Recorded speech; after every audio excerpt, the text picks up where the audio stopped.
భారత్లోని అన్ని ఛానల్స్ ను ఆంధ్రదేశంలో ప్రసారం చేస్తున్న ఏకైక network city cable. Welcome to city cable news బులెటిన్ల ముందుగా హెడ్లైన్స్. కేంద్ర హోంశాఖ మంత్రి అమిత్ షా గో బ్యాక్ అంటూ వామపక్ష నేతలు ఆందోళనలు.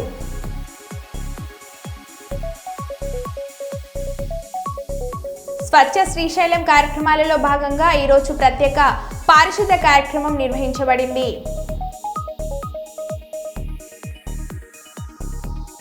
కాళేశ్వరం లిఫ్ట్ ఇరిగేషన్ ప్రాజెక్టులో భాగమైన రంగనాయక సాగర్ ప్రాజెక్టు ద్వారా సాగునీరు విడుదల చేసిన మంత్రి కొండ సురేఖ.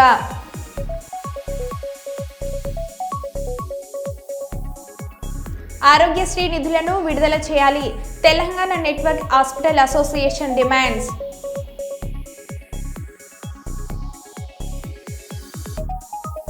ఎల్బీ నగర్ కామినేని ఆసుపత్రి నుంచి లక్ష్మీ కపుల్ గ్లోబల్ ఆసుపత్రికి మెట్రో రైల్లో గుండెను తరలించిన వైద్యులు.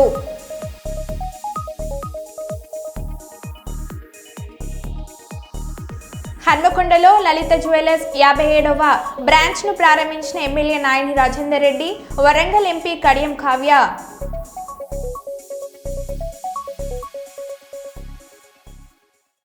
ఇక వివరాల్లోకి వెళ్తే, వరంగల్ ఐఎంఏ హాలులో మీడియా సమావేశం నిర్వహించిన తెలంగాణ నెట్వర్క్ హాస్పిటల్ అసోసియేషన్ జనవరి 10 నుండి నిలిచిన ఆరోగ్య సేవలు, ఆసుపత్రులకు ప్రభుత్వం ఆరోగ్యశ్రీ సేవలు బకాయిలు విడుదల చేయకపోవడంతో ఆసుపత్రుల యాజమాన్యం సేవలను నిలిపివేస్తున్నట్లు ప్రకటన. 4 ప్రధాన డిమాండ్లను ప్రభుత్వం ముందు పెట్టిన నెట్వర్కింగ్ హాస్పిటల్స్ ఏకపక్షంగా ప్రభుత్వం హాస్పిటల్స్ పట్ల వ్యవహరిస్తున్నట్లు నెట్వర్క్ హాస్పిటల్స్ వెల్లడి. ఆరోగ్యశ్రీ సేవలు నిలిచిపోవడంతో ఆసుపత్రుల వద్ద ఇబ్బందులు పడుతున్న సామాన్య ప్రజలు. ఉమ్మడి వరంగల్ జిల్లాలో 63 ప్రైవేట్ ఆసుపత్రుల్లో సేవలు నిలిపివేత. రివ్యూ కేసులు, డయాలసిస్ తప్ప అన్ని మిగిలిన శస్త్రచికిత్సలు నిలిపివేసిన ప్రైవేట్ హాస్పిటల్స్ యాజమాన్యం. Private hospitals are not party. So అక్కడ ఎంఓయూ వీళ్ళకు వాళ్ళకు ఉండి అక్కడి నుంచి ఆ స్కీమ్లలో అయిన కేసెస్ ఏమన్నా ఉంటే ఎంత పర్సెంట్ తీసుకున్నారు గవర్నమెంట్. 10వ తారీఖు నుంచి ఆవశ్యక పరిస్థితుల్లో తెలంగాణ రాష్ట్ర వ్యాప్తంగా ఆరోగ్యశ్రీ సేవలను విత్హోల్డ్ చేయడం అనేది జరుగుతోంది. ప్రధాన డిమాండ్స్ ఇందులో ఏంటి అంటే, ఏకపక్షంగా ఉన్న మెమరాండమ్ ఆఫ్ అండర్స్టాండింగ్. ఎప్పుడు మెమరాండమ్ ఆఫ్ అండర్స్టాండింగ్ అంటే ద్వైపాక్షికంగా ఉంటుంది. చిన్నగా 11 పేజీల ఎంఓయూ ఉంటుంది. మీరు 74 పేజీల ఎంఓయూతో హాస్పిటల్స్ పై చాలా రకాలైన ప్రాబ్లమ్స్ క్రియేట్ అవ్వబడుతున్నాయి. రెండవది రివిజన్ ఆఫ్ ప్యాకేజెస్. ఆరోగ్యశ్రీ పథకం వచ్చిన నాటి నుంచి ఇవాళటి వరకు, అనగా 2008 నుంచి 2024 వరకు అదే రేట్స్లో సర్వీసెస్ ఇవ్వడం అనేది జరుగుతోంది. దాన్ని ఈ ప్రభుత్వం కొంచెం మెరుగుపరుస్తూ రివిజన్ అనేది మొదలుపెట్టింది. ఆ రివిజన్ ప్రాసెస్ ఏదైతే మొదలుపెట్టిందో అందులో తీవ్రంగా తెలంగాణ నెట్వర్క్ హాస్పిటల్స్ ఏవైతే ఎక్కువగా ఆరోగ్యశ్రీ సేవలు డిస్ట్రిక్ట్స్లో ఇస్తాయో వాటికి తీవ్ర నష్టం అనేది జరుగుతోంది. అది కాకుండా దాన్ని కంప్లీట్ చేయాలన్నది రెండవ డిమాండ్. మూడవది పేరుకుపోయిన బకాయిలు ఏవైతున్నాయో చాలా ఇబ్బందికరంగా హాస్పిటల్స్కు తయారయ్యాయి. జీతభత్యాలు ఇవ్వాలనే కానీ, వచ్చిన కన్సల్టెంట్స్కి మనీ ఇవ్వడమే కానీ, లేకుంటే వచ్చే వెండర్స్కు ఏదైతే హాస్పిటల్ సప్లైస్ ఉన్నాయో వాళ్లకు బకాయిలు చెల్లించడమే కానీ, ఇవన్నీ ఇబ్బందికరంగా మారుతున్నందుకు పాత బకాయిలు చెల్లిస్తూ ఇప్పటి నుంచి పేమెంట్స్ ఏవైతే ఉన్నాయో వాటిని అక్కడ సరళీకృతం చేస్తూ రెగ్యులర్గా వచ్చే విధంగా చేయాలని. ఇంకొకటి ఏంటంటే, 4వ ప్రధాన డిమాండ్ ఏంటంటే, ఆరోగ్యశ్రీ అనేది పేదవాడికి ఉన్న పథకము. పేదవాడు అనేవాడు మన డిస్ట్రిక్ట్స్లో ఉన్నాడు. డిస్ట్రిక్ట్స్లో మేమందరము ఈ సర్వీసెస్ యథావిధిగా కొనసాగిస్తూ, మాకు ఇబ్బందులు జరిగినా కూడా మేము సర్వీసెస్ కొనసాగిస్తూనే ఉన్నాము. ఈ హాస్పిటల్స్కు ప్రాధాన్యత ఇస్తూ ఈ ముందు కూడా కొంత ప్రిఫరెన్షియల్గా బకాయిలు హాస్పిటల్స్కు చెల్లించాలని విజ్ఞప్తి చేస్తున్నాము. 368 హాస్పిటల్స్ ఎంపానల్ అయ్యండి. మొన్న ఇచ్చిన 100 కోట్ల బకాయిలతో దగ్గర ప్రతి హాస్పిటల్కు 9 నుంచి 10% పైసలు వచ్చాయి. దాని అర్థం ఏంటి అంటే అనదర్ 90% అమౌంట్ రావాలి. సో దగ్గర దగ్గర మా అంచనా మేరకు this will be somewhere between 900 to 1000 crores. దగ్గర 18 to 20 months ఈ పేమెంట్స్ అనేది రావటం లేదు. సో వాటితో కూడా హాస్పిటల్స్ కి ఇబ్బంది జరుగుతుంది. 9వ తారీఖు గౌరవనీయులు CEO గారు సంప్రదింపులకు పిలిచారు. వాటిలో మాట్లాడారు. వాటికి మాకు కావాల్సిన ఇవేంటి అనేది కూడా వారికి సూచించాము. మళ్ళీ అదేవిధంగా 11వ తారీఖు 12వ తారీఖు ఆదివారం రోజు కూడా వారితో మళ్ళీ సంప్రదించడం అనేది జరిగింది. వారికి మళ్ళీ అదే విధంగా తను చెప్తున్నాడు. బట్ మాకేంటి అంటే ఇదివరకు గత 8 ఏళ్లుగా ప్రతిసారి ఇదే జరుగుతుంది. 100 కోట్లు ఇవ్వడము, వాళ్ళు ఇస్తాను అన్న హామీ కొద్ది మేము వెనుకకు తగ్గడము, మళ్ళీ అదే పరిస్థితిలో ఉండడం. ఇది కాదు. ఒక స్ట్రాంగ్ ముందుకు వెళ్లే విధంగా ఒక ప్రణాళికాబద్ధంగా వెళ్లాలన్న సూచన వారికి. కాళేశ్వరం లిఫ్ట్ ఇరిగేషన్ ప్రాజెక్టులో భాగమైన రంగనాయక సాగర్ ప్రాజెక్టు ద్వారా సాగునీరు విడుదల చేసిన మంత్రి కొండ సురేఖ.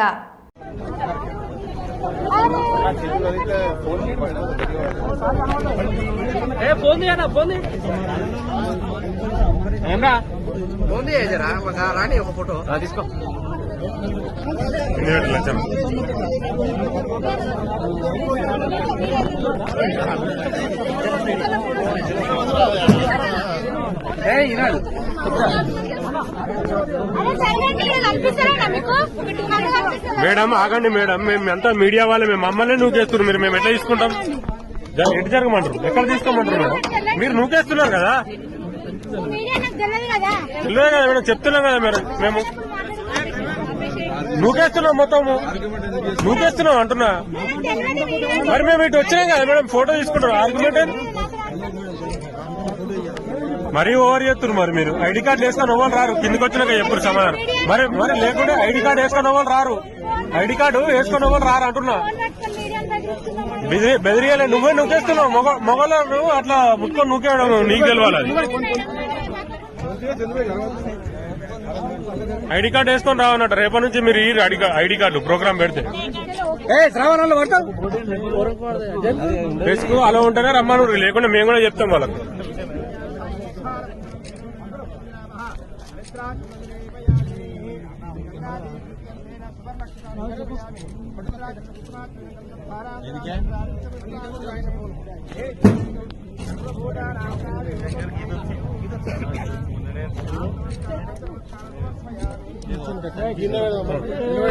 మరి ఇప్పుడే ఇక్కడ శ్రీ రంగనాయక సాగర్ మరి కాలువను నీటిని విడుదల చేస్తూ రైతులకు ఒక సంతోషకరమైన కార్యక్రమాన్ని చేపట్టడం జరిగింది.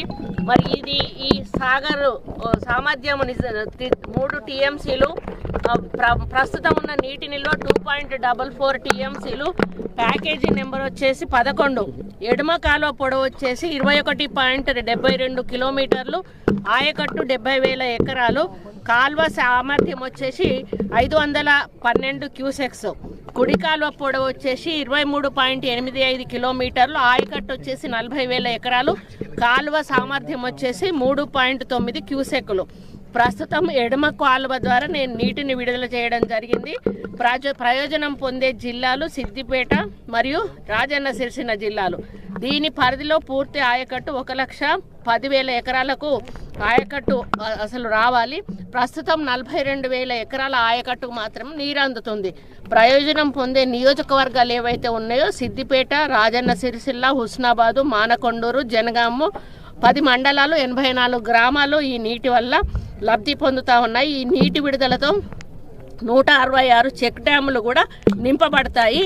ఇంకా కొంత పని జరిగితే అనుకున్న లక్ష్యాన్ని సాధించే అవకాశం ఉంటుంది. కాబట్టి మా ప్రభుత్వము పూర్తి స్థాయిలో ఈ యొక్క ప్రాజెక్టును పూర్తి చేసి ఏదైతే టార్గెటెడ్ మన సప్లై వాటర్ ఉందో అంతవరకు కూడా తీసుకెళ్లి 100% రైతులకు 1,10,000 ఒకటి ఏదో టార్గెట్ ఉంది. ఆ టార్గెట్ రీచ్ అయ్యే వరకు కూడా 100% ఈ ప్రభుత్వము అభివృద్ధి పనులు చేపడుతుందని ఈ సందర్భంగా తెలియజేస్తా ఉన్నాం. రైతులకు కూడా కంగ్రాట్స్. గత బీఆర్ఎస్ ప్రభుత్వంలో 6,47,479 రేషన్ కార్డులు ఇచ్చాం. 20,69,033 మందికి అదనంగా రేషన్ కార్డులు ఇచ్చాం. మేము అధికారంలోకి వచ్చినప్పుడు గ్రామీణ ప్రాంతాల్లో 60 40,000, పట్టణ ప్రాంతాల్లో 75,000 ఇనాం లిమిట్ ఉండేది. పేదలందరికీ రేషన్ అందాలని కేసీఆర్ మానవ దృక్పథంతో ఇనాం లిమిట్ను గ్రామీణ ప్రాంతాల్లో 1,50,000 ఇనాం లిమిట్ను గ్రామీణ ప్రాంతాల్లో 1.50 లక్షలకు, పట్టణ ప్రాంతాల్లో 2 లక్షలకు పెంచారని హరీష్ రావు అన్నారు. 479 రేషన్ కార్డులు ఇచ్చాం. ఈ కార్డుల ద్వారా 20,69,033 మంది వ్యక్తులకు అదనంగా రేషన్ ఇచ్చింది బీఆర్ఎస్ ప్రభుత్వం. కానీ కాంగ్రెస్ వాళ్ళు ఏం చేసిండ్రు? బీఆర్ఎస్ వాళ్ళు కార్డులే ఇయ్యలేదని బదనాం చేసిండ్రు. కానీ మేము ఇచ్చిన కార్డులు 6,47,479 కార్డులు ఇచ్చినాం. నిజంగా ఎంత బాగా ఇచ్చిండ్రు కేసీఆర్ గారు ఆ రోజంటే, కేసీఆర్ గారు మానవత దృక్పథంతో ఆలోచించిండ్రు. మేము అధికారంలోకి వచ్చినాడు రేషన్ కార్డు పొందాలంటే గ్రామీణ ప్రాంతంలో 60,000 రూపాయల ఇన్కమ్ లిమిట్ ఉండే, పట్టణ ప్రాంతంలో ఇన్కమ్ లిమిటు 1,50,000 ఉండే. కానీ కేసీఆర్ గారు ఈ ఇన్కమ్ లిమిట్స్ పెంచాలి, పేదలందరికీ రేషన్ కార్డులు రావాలి అని చెప్పి 60,000 ఉన్నటువంటి ఇన్కమ్ లిమిట్ను గ్రామీణ ప్రాంతాల్లో కేసీఆర్ గారు 1,50,000కి పెంచిండ్రు. పట్టణ ప్రాంతాల్లో 75,000 ఉంటే 2 లక్షల రూపాయలకు పెంచిండ్రు కేసీఆర్ గారు. అంటే 60,000 నుంచి 1,50,000కి పెంచినాం. 75,000 నుంచి పట్టణ ప్రాంతంలో 2 లక్షల రూపాయలకు ఇన్కమ్ లిమిట్ పెంచినాం. ఎప్పుడు ఇది? 2014-15 మేము అధికారంలోకి వచ్చినాడు. అప్పుడు కాంగ్రెస్ ప్రభుత్వమే అధికారంలో ఉండే, మాకంటే ముందు. అప్పుడు 60,000, 75,000 ఇన్కమ్ లిమిట్ ఉంటే దాన్ని 1,50,000, 2 లక్షల రూపాయలకు పెంచి పేదలందరికీ కూడా సాయం చేసింది బీఆర్ఎస్ ప్రభుత్వం. ఆ రోజు మేము ఇచ్చిన మెమో ఇది. నేను ఇది కూడా చదివి వినిపిస్తా. ఇది 28/11. తెలంగాణ రాష్ట్ర విద్యుత్ ఉద్యోగుల యూనియన్ ఆధ్వర్యంలో నూతన కార్యవర్గ సమావేశాన్ని కరీంనగర్లోని న్యూ పికాక్ హోటల్లో నిర్వహించారు. రాష్ట్ర అధ్యక్షుడు ఎంఏ వజీర్ ముఖ్య అతిథిగా పాల్గొని నూతన కార్యవర్గ సభ్యులకు శుభాకాంక్షలు తెలిపారు. ఈ సందర్భంగా వారు మాట్లాడుతూ విద్యుత్ సంస్థలోని ఇంజనీర్లు, ఆర్టిజన్లు, ఓ అండ్ ఎం మరియు అకౌంట్ విభాగానికి చెందిన ఉద్యోగులు ఎన్నో వ్యయ ప్రయాసాల కోర్చి ప్రజలకు, రైతులకు నాణ్యమైన నిరంతర విద్యుత్ను అందిస్తున్నారని తెలిపారు. ముఖ్యంగా ఆర్టిజన్ కార్మికులకు వారి విద్యా అర్హతను ఆధారంగా చేసుకుని వారికి కూడా పదోన్నతులను కల్పించాలని డిమాండ్ చేశారు. ఈ యూనియన్ మెయిన్ కాన్సెప్ట్ కొన్ని ఏం చెప్తారు, మనకు ఉన్నాయి ప్రాబ్లమ్స్ ఇట్లా ఉన్నాయి. కాకపోతే మెయిన్ కాన్సెప్ట్ ఏంటిది అంటే మన ట్రాన్స్కో జన్కోల్లా మేజర్ యూనియన్స్ ఇంజనీర్ అన్నీ కలిపి 16 యూనియన్స్ మేజర్ యూనియన్స్ ఉంది. థర్డ్ పొజిషన్లో 1535 ఉంది. ఇప్పుడు ట్రాన్స్కోల్లా మనకు ఎంప్లాయీ జాయిన్ అయితే నంబర్ 1 పొజిషన్కి మన ట్రాన్స్కో జన్కోల్లా వెళ్ళిపోతాం. నెక్స్ట్ ఇంకొకటి ఏంటిది అంటే ఏ యూనియన్లా, ఇంత పెద్ద యూనియన్లా ప్రెసిడెంట్ సెక్రటరీ ఏ యూనియన్ అయినా కూడా ఒక ఓఎన్ఎం, ఒకటేమో ప్రొవిన్షియల్ స్టాఫే ఉంటారు. ప్రెసిడెంట్ వాళ్ళు ఉంటే సెక్రటరీ ఇన్నం. ఈ 1535 కాన్సెప్ట్ ఈ కాడ నుంచి మన దగ్గర ఇంకొక గ్రేడ్ ఉన్నారు, ఇంకొక సర్వీసెస్ ఉంది, ఆర్టిజన్ సర్వీసెస్. ఈ ఆర్టిజన్ సర్వీసెస్ కూడా ఈ మన ముగ్గురితో సమానం అని చెప్పి ఈ యూనియన్ కాన్సెప్ట్ అదే. ట్రాన్స్కోలా ఫామ్ చేసింది మెయిన్ కాన్సెప్ట్ ఆర్టిజన్ వాళ్ళకే. వాళ్ళతో పాటు మా అకౌంట్స్ వాళ్ళకి సర్వీసెస్ కూడా చూసుకుంటారు Kalyan sir, Wazir sir, ONM వాళ్ళకు కూడా చూసుకుంటారు, ఆర్టిజన్స్ కూడా చూసుకుంటారు. ఇది మెయిన్ కాన్సెప్ట్. మా బ్రదర్స్ అందరికీ నా తరఫుగా యాజ్ ఎ చీఫ్ గెస్ట్గా ఒక చెప్తున్నా, ఇది చాలా మంచి యూనియన్. నాకు ఒక పెద్ద గురువు గారు వజీర్ భాయ్ నా ఐడియల్. నాకు సిన్స్ 1997 నుంచి నాకు పరిచయం ఉన్నది ఆ సార్, సోషల్ వర్కర్. ఇక ఆ సార్ బయోగ్రఫీ, ఈ సార్ బయోగ్రఫీ చూసుకొని ముందుకు వెళ్ళి వీళ్ళు స్పీచెస్లో ఏం చెప్తారో మనం చెప్పిన కాన్సెప్ట్, ఈసోటి కాన్సెప్ట్ ఇంకొక యూనియన్లో ఉంటే ఏది అంటే అది నాకు ఛాలెంజ్ చేసేదానికి రెడీ ఉన్నాం. తెలంగాణ విద్యుత్ సంస్థలో Telangana state power employees union 1535 ఇది 1998లో స్థాపించబడినది. అయితే జియావుద్దీన్ గారు చీఫ్ గెస్ట్గా వచ్చినటువంటి సమావేశానికి వచ్చినటువంటి పత్రికా విలేకరులందరికీ కూడా మీ అందరికీ 1535 కరీంనగర్ రీజన్ తరఫు నుంచి తెలంగాణ విద్యుత్ సంస్థలో ఎన్పిటిసి అనేది చాలా పెద్దది కంపెనీ. ఈ విద్యుత్ సంస్థలో అందరికీ కూడా ప్రజలకి అలాగే వైద్యదారులకి ఇండస్ట్రీస్కి అందరికి కూడా సేవలు అందిస్తున్నట్టు విద్యుత్ ఉద్యోగులు, ఇంజనీర్లు, అకౌంట్ స్టాఫ్, కార్మికులు, అలాగే ఆర్టిజన్ కార్మికులు అందరూ కూడా ఈ సందర్భంగా అందరికీ శుభాకాంక్షలు తెలియజేస్తున్నాము.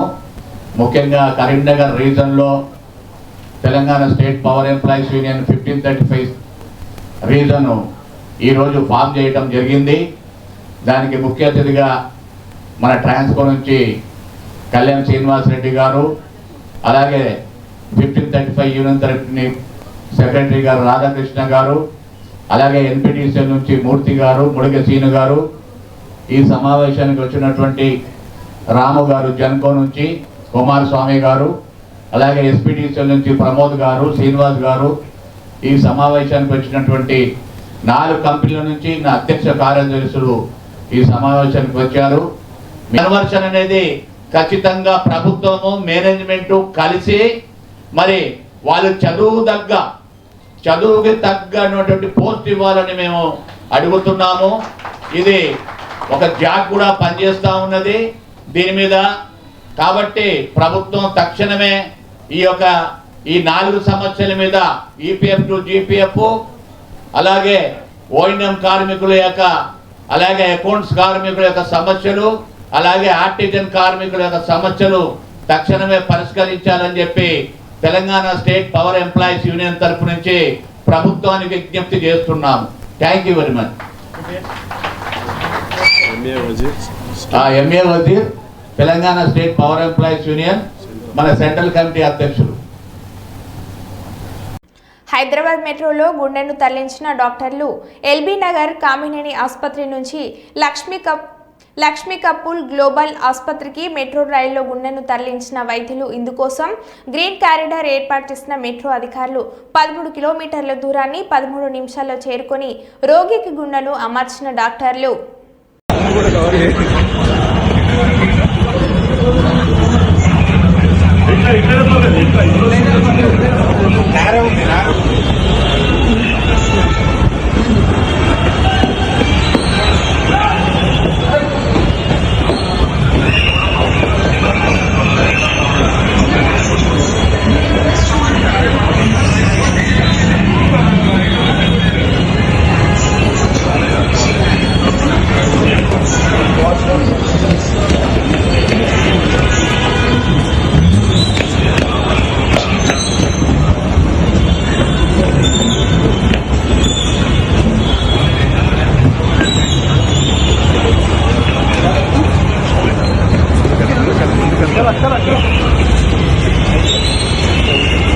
మనం నడుచుకుంటూ వెళ్ళిపోవాలి.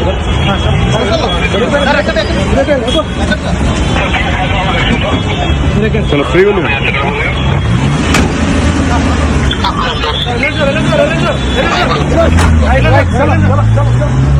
మన ఇంటితో పాటు పరిసర ప్రాంతాలను పరిశుభ్రంగా ఉంచుకుంటూ పర్యావరణ పరిరక్షణలో ప్రజలందరూ భాగస్వాములు కావాలని జిల్లా కలెక్టర్ జి రాజకుమారి అన్నారు. శనివారం స్వచ్ఛ ఆంధ్ర స్వచ్ఛ దివాస్ కార్యక్రమంలో భాగంగా కలెక్టర్ నంద్యాల పట్టణంలోని ఆర్టీసీ బస్టాండ్ ప్రాంగణమంతా కలియ తిరిగారు. పరిశుభ్రత కార్యక్రమంలో పాల్గొన్నారు. ఈ సందర్భంగా జిల్లా కలెక్టర్ మాట్లాడుతూ రాష్ట్ర ప్రభుత్వం ఆదేశాల మేరకు ప్రతి నెల 3వ శనివారం స్వచ్ఛ ఆంధ్ర స్వచ్ఛ దివాస్ కార్యక్రమాన్ని జిల్లా వ్యాప్తంగా అన్ని నివాసిత ప్రాంతాలు, గ్రామ పంచాయతీలు, మున్సిపాలిటీలు, పాఠశాలలు, ఆసుపత్రులు, బస్ స్టాప్లు, రైల్వే స్టేషన్లు, పరిశ్రమలు తదితర ప్రభుత్వ మరియు ప్రైవేట్ కార్యాలయాల్లో పరిశుభ్రత కార్యక్రమాలను ముమ్మరంగా చేపట్టి పర్యావరణ పరిరక్షణకు కృషి చేస్తామని అన్నారు.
రాజ్యాంగ నిర్మాత డాక్టర్ బిఆర్ అంబేద్కర్ని అవమానపరిచిన కేంద్ర హోంశాఖ మంత్రి అమిత్ షా క్షమాపణలు చెప్పాలని వామపక్ష నాయకులు ఆందోళన నిర్వహించారు.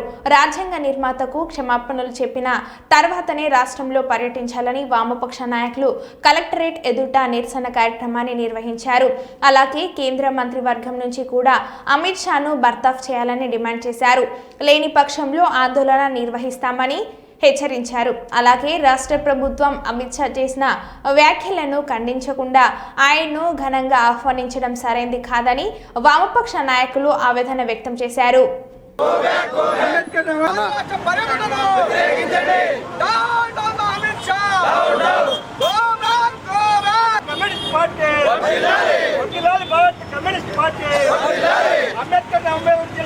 Amit Shah Amit Shah go back Amit Shah go back Amit Shah భారత కమ్యూనిస్ట్ పార్టీ భారత కమ్యూనిస్ట్ పార్టీ నగర సహాయ కార్యదర్శి కామ్రేడ్ మహేష్ గారు, జిల్లా కార్యవర్గ సభ్యులు సీనియర్ నాయకులు కె జగన్నాథం గారు, అట్లాగే జిల్లా నగర కార్యవర్గ సభ్యులు రాష్ట్ర కార్యదర్శి జగన్నాథం గారు, నగర పార్టీ కార్యవర్గ సభ్యులు, ప్రజా సంఘాల నాయకులు మనం ఇక్కడ నిరసన తెలియజేస్తా ఉన్నాం. మరి పార్లమెంటు సాక్షిగా ఒక నెల రోజుల క్రితం కేంద్ర హోంమంత్రి అమిత్ షా గారు రాజ్యసభలో మాట్లాడి అవహేళన చేస్తే కనీసం ఇది మంచి పద్ధతి కాదు, ఇది కరెక్ట్ కాదని చెప్పి ఖండిస్తా ఉన్నాం. మరి గతంలో ఉన్నటువంటి ముఖ్యమంత్రి వైఎస్ఆర్సీపీ పార్టీ అధినేత ఈరోజు కొన్ని కార్యక్రమాల పేరుతో మన ఆంధ్రప్రదేశ్ రాష్ట్ర పర్యటనకి హోంమంత్రి అమిత్ షా మొదటి నుండి కూడా అంబేద్కర్ అంటే బీజేపీ ఆర్ఎస్ఎస్ మతోన్మాద శక్తులకి ఎప్పుడు కూడా మింగుడు పడదు. ఆయన రాజ్యసభలో బహిర్గతం చేశాడు. నరేంద్ర మోడీనో అమిత్ షానో బీజేపీ గురించి నోరు విప్పడానికి కూడా రాజ్యాంగ నిర్మాత డాక్టర్ బిఆర్ అంబేద్కర్ గారిని అవమానించినటువంటి కేంద్ర హోంమంత్రి అమిత్ షా గారి రాష్ట్రంలోన పర్యటిస్తూ ఉన్నారు. తక్షణమే ఆ వ్యాఖ్యలు వెనక్కి తీసుకొని క్షమాపణ చెప్పిన తర్వాత ఈ రాష్ట్రంలో పర్యటించాలని చెప్పి గో బ్యాక్ అమిత్ షా అనే కార్యక్రమాన్ని ఈ రాష్ట్ర వ్యాప్తంగా వామపక్ష పార్టీల ఆధ్వర్యంలో పెద్ద ఎత్తున ఈరోజు రాష్ట్ర వ్యాప్తంగా కూడా నిరసనలు తెలియజేస్తూ ఉన్నాం. మరి అంబేద్కర్ గారి పట్ల అనుచిత వ్యాఖ్యలు అనేవి కరెక్ట్ కాదు. తక్షణమే క్షమాపణలు చెప్పాలి. నరేంద్ర మోడీ కలగజేసుకొని తక్షణమే మంత్రివర్గం నుండి బర్తరఫ్ చేయాలని చెప్పి కూడా కోరుతా ఉన్నాం. ఒక నెల రోజుల నుంచి కూడా ఈ దేశవ్యాప్తంగా పెద్ద ఎత్తున మేధావులు, అనేక రాజకీయ పార్టీలు, ప్రజా సంఘాలు, మరి విజ్ఞాన ప్రజలంతా కూడా దీన్ని నిరసిస్తూ రోడ్లలోకి వచ్చి ఆందోళన చేస్తూ ఉన్నారు. అయినప్పటికీ క్షమాపణలు చెప్పడానికి కూడా వారికి మనసు ఒప్పకపోవడం అనేది చాలా బాధాకరం. ఎందుకంటే ఈరోజు డాక్టర్ బిఆర్ అంబేద్కర్ గారు రచించిన రాజ్యాంగం ప్రకారమే, రాజ్యాంగం ద్వారానే నీవు ప్రధానమంత్రి అయ్యావు, నీవు హోంమంత్రి అయ్యావు, ముఖ్యమంత్రులైనా, మంత్రులైనా, ఎమ్మెల్యేలైనా, ఎంపీలైనా అందరూ కూడా రాజ్యాంగం ద్వారానే ఆ స్థాయికి వచ్చారు. మరి అట్లాంటి పదవుల్లో ఉన్నటువంటి వారు, రాజ్యాంగం మీద ప్రమాణం చేసేటువంటి వారు, మరి రాజ్యాంగ నిర్మాతనే ఆయన పట్లనే అవహేళనగా మాట్లాడడం అనేది ఇది క్షమించరాని నేరము, దారుణము. తక్షణమే క్షమాపణ చెప్పాలి, వెనక్కి తీసుకోవాలా వ్యాఖ్యలని చెప్పి మనం కోరుతా ఉన్నాం. దుర్మార్గం ఏమంటే ఈ రాష్ట్రంలో పర్యటన సందర్భంగా ఈ రాష్ట్ర ముఖ్యమంత్రి చంద్రబాబు నాయుడు గారు, ఉప ముఖ్యమంత్రి పవన్ కళ్యాణ్ గారు, వారి మంత్రుల అనుచరులంతా కూడా ఆయనకి సాధారణ స్వాగతం పలికి విందులు ఏర్పాటు చేస్తూ ఉన్నారు. ఒకటే అడుగుతూ ఉన్నాం, అంటే అంబేద్కర్ గారిని అవమానపరిస్తే ఖండించడానికి కూడా మీకు నోరు రావట్లేదు, అంటే మాట్లాడడానికి మీరు ఇష్టపడడం లేదు, అంటే మీ పదవుల కోసమో వారికి భయపడి బీజేపీకో, ఆర్ఎస్ఎస్కో, అమిత్ షాకో, నరేంద్ర మోడీకో భయపడి అంబేద్కర్ గారిని మీరు కూడా అవమానిస్తూ ఉన్నారు. ఇది కరెక్ట్ కాదో. ఇప్పటికైనా ఇలాంటివి జరిగినప్పుడు ఖండించాలి, ఉన్నట్లా మాట్లాడగలగాలని చెప్పి కూడా మనం కోరుతా ఉన్నాము. రాబోయే కాలంలో మరింత పెద్ద ఎత్తున దీని మీద ఒత్తిడి తీసుకొస్తామని చెప్పి కూడా ఈ సందర్భంగా తెలియజేస్తా ఉన్నాం. మరో బులెటిన్లో మళ్ళీ కలుద్దాం. Stay tune.